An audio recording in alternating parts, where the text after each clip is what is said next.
Hi class, my name is Hannah Russell and this is my portfolio project reflection.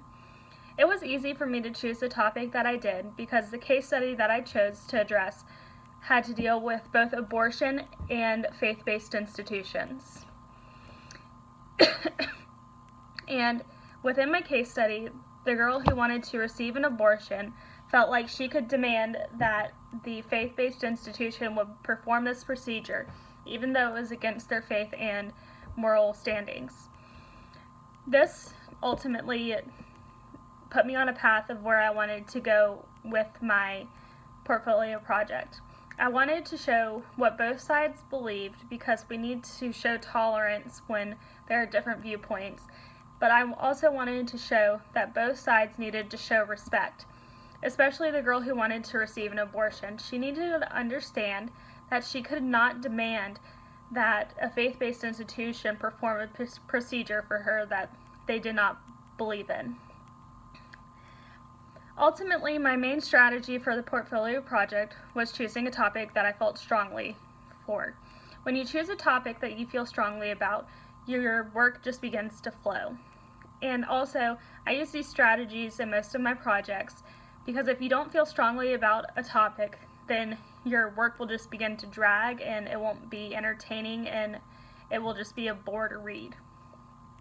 When it comes to being assigned a topic, or if I'm lucky if I get to choose it, then I always start with our school database because you always want to make sure that you have plenty of scholarly articles that are both peer-reviewed and within a certain time stance. I want to make sure that a topic that I choose has plenty of good resources because your resources are like the backbone of your project. Because if you don't have a good standing, then the rest of it will just fall apart. The first workplace capability that we had to address was tolerance. It is extremely important for you to be able to tolerate people around you because not everyone is going to think like you.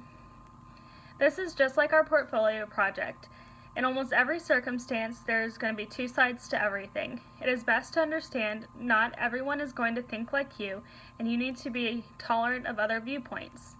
This will also be important in the workplace because there are many viewpoints in healthcare, and not everyone believes in the same type of healthcare that you do.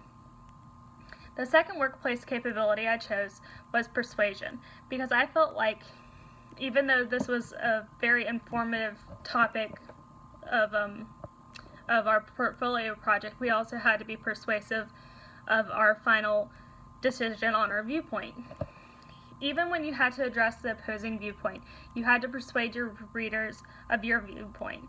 It is important to be able to persuade people in healthcare, especially when it comes to helping with their condition. You also have to make sure, though, that you never step over a line and make sure that you're respectful of your patients and your fellow employees. The last workplace capability I chose was productivity. We had to use this workplace throughout our course and throughout our portfolio project. And productivity is extremely important because if you're not productive, then you start to fall behind. And when you start to fall behind, it's very hard to catch up.